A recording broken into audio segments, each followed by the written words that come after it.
네, 안녕하세요. 주기만입니다. 오늘 매매 잘들 하셨죠? 저는 오늘 좀 버벅대는 하루였습니다. 장마감, 아, 주기만님, 오늘 원칙 잘 지켜 매매하셨습니까? 네, 오늘 저는 매매를 잘 못했습니다.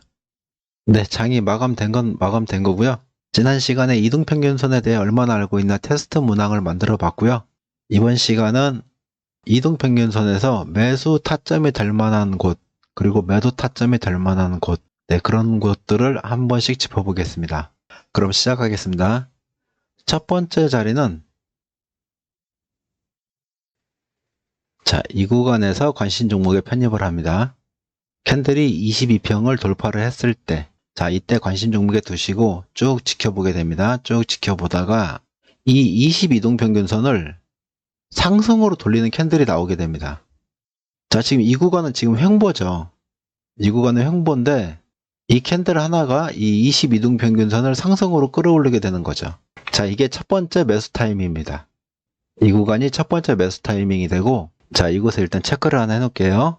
자, 바닥에서 올라오는 종목은 첫 번째 매수 자리가 됩니다. 그럼 이걸 뒤집으면 어떻게 될까요? 자, 이걸 뒤집게 되면, 자, 이 자리는 강력한 매도 자리가 되겠죠? 자, 이렇게 놓고 보면 딱 보이죠? 아, 여기에서 이평선을 뚫지 못하고 아래로 내려오게 되니까 추세가 완전 하방으로 바뀌는구나. 자, 한눈에 들어오죠? 횡보 추세에서 상승으로 돌리지 못하고 이등평균선이 하락으로 꺾이게 되는 캔들이 발생한 거거든요. 이곳은 매도로 대응하는 자리가 됩니다. 자, 매수 자리 하나하고 매도 자리 하나하고 알게 됐죠? 자, 그 다음에 두 번째. 바닥에서 올라오는 종목이 22등 평균선을 살짝 깨고 내려올 때. 자, 이때가 매수 타이밍이 됩니다. 자, 조건. 첫 번째, 20하고 60 정배열. 두 번째, 20 우상향. 이 조건이 첫째 지켜져야 됩니다. 자, 그럼 이 모양이 왜 발생을 하게 될까요? 차트를 뒤로 한번 빼볼게요. 자, 일단은 자, 세력이 이 구간에서 들어왔다가 한번 가정을 해보자고요. 세력이 이렇게 들어왔는데 자, 이런 자리를 개미들이 좋아한다는 걸 알고 있습니다. 세력들도. 근데 얘네들을 털어내야 돼요. 털어내는데 제일 좋은 방법은 뭐겠어요? 이평선 이탈이 되겠죠. 이 이평선이 깨지게 되면 특히 5이평 매매를 하는 사람들은 5이평을 깨고 내려가면 바로 그냥 매도거든요. 근데 22평을 깨고 내려갔다 그러면 아, 이것은 올라갈 종목이 아니다 라고 생각을 하고 많이들 매도를 하십니다. 또 이 22동 평균선에 스탑로스를 걸어 놓으시는 분들도 있고요. 요걸 받아먹고 올리려고 이런 모양들이 발생이 됩니다. 그런 케이스를 한번 찾아보면은 뭐가 있을까요? 잠시만요. 자, 예를 들자면 이런 부분이 되겠네요. 자, 이런 부분. 이렇게 살짝 깼다가 다시 한번 올라가는 경우. 이걸 우리가 종가 2평을 놓고 쓰고 있기 때문에 이런 부분에서 많이 당하는 겁니다. 팔고 나면 다음날 바로 올라가는 거. 이게 종가 이동평균선을 써서 이렇게 많이 당하는 거거든요. 예를 들어 자, 이 부분이 매수 타이밍이 될 수 있다. 이것을 알고 있는 사람들은 이곳에서 매수를 하게 되는 거죠. 좋은 자리라는 걸 알게 되니까요. 자, 이게 두 번째고 지저분하니까 좀 치울게요. 제가 어제 왜 이동평균선을 종가만 쓰는가 저가 고가를 쓰는가 물어봤던 이유가 여기에 있습니다. 자, 첫 번째 자리는 여기가 됐었죠? 자, 이곳이 첫 번째. 자, 두 번째. 주가가 쭉 올라가다가 이평선 부근에서 이평선을 깨지 않고 반등을 하는 자리. 자, 이 자리가 세 번째 자리가 됩니다. 세 번째 매수 타이밍이요. 자, 이곳이 세 번째라고 얘기했습니다. 자, 그럼 매수 타이밍은 어떻게 잡을까요? 자, 첫 번째, 이 22동 평균선의 상승 추세를 그대로 유지를 하려면은 거래량 있는 양봉의 수반이 돼야 돼요.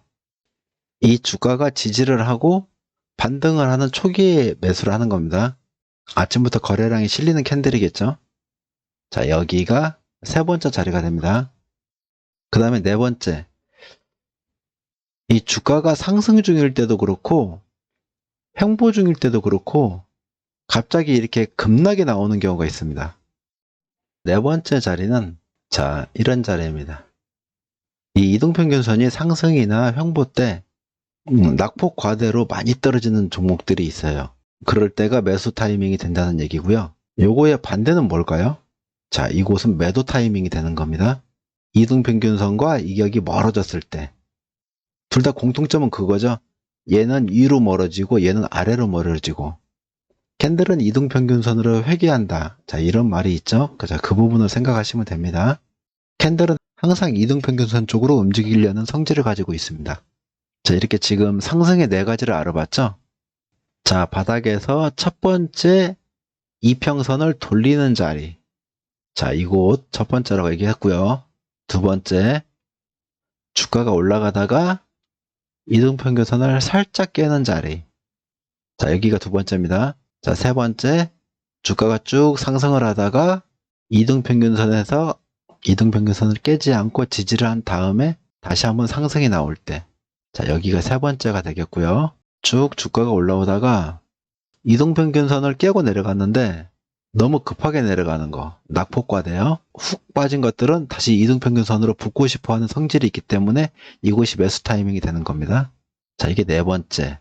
이 네 가지의 매수 타이밍을 제가 지금 제공을 해드렸고, 이걸 뒤집으면 반대로 매도 타이밍이 되는 겁니다. 자, 이 부분을 뒤집으면 어느 부분이 될까요? 자, 이 부분이 되겠죠. 이격도가 많이 벌어졌기 때문에 이 부분은 매도 구간이 되는 거고, 이 부분은 매수 구간이 되는 거고. 자, 반대로 이 부분을 설명을 드리면, 지금까지는 매수 자리를 설명을 드렸고, 자, 매도 자리를 설명드릴게요. 자, 첫 번째 매도 자리입니다. 주가가 상승이나 횡보를 하고 있다가 이 이등평균선을 뚫지를 못하고 하락으로 내려가는데 거래량이 실렸다. 그럼 이 부분이 첫 번째 매도 구간이 되겠죠. 자, 두 번째, 이등평균선이 하락으로 쭉 가다가 상승을 하는 척 하면서 다시 또 깨고 내려갈 때. 자, 이 부분이 두 번째 매도 구간입니다.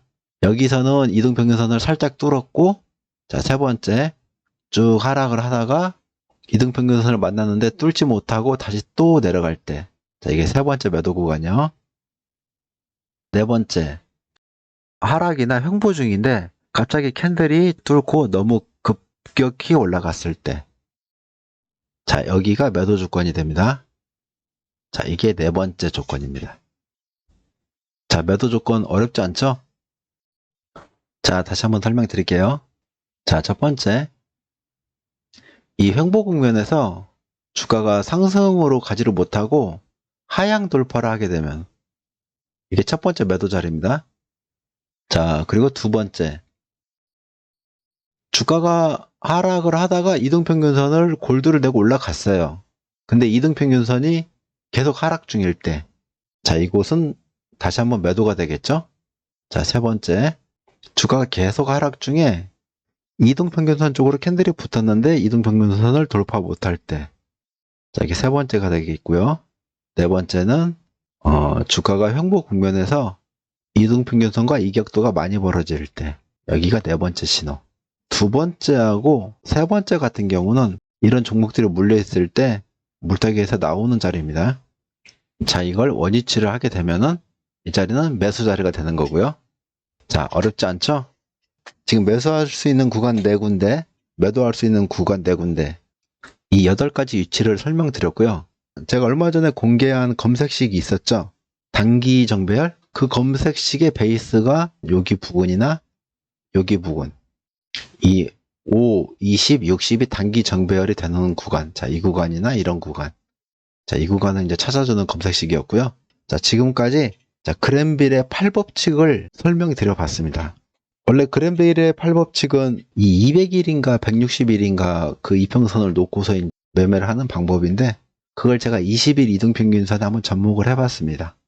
무슨 뭐 법칙, 이론 이런 거 하면 되게 어렵잖아요. 그러니까 이런 패턴들이 상승으로 가는 패턴들이다라고 이제 생각을 하시면 될 것 같고, 자, 상승으로 가는 패턴 4가지, 하락으로 가는 패턴 4가지. 자, 이런 것들이 다 정도합이 될 수는 없기 때문에 자, 이런 패턴들이 있다. 이것을 이해를 하시고 공부를 시작해야 되겠죠? 자, 이 종목이 샘표? 자, 이런 종목이 보입니다.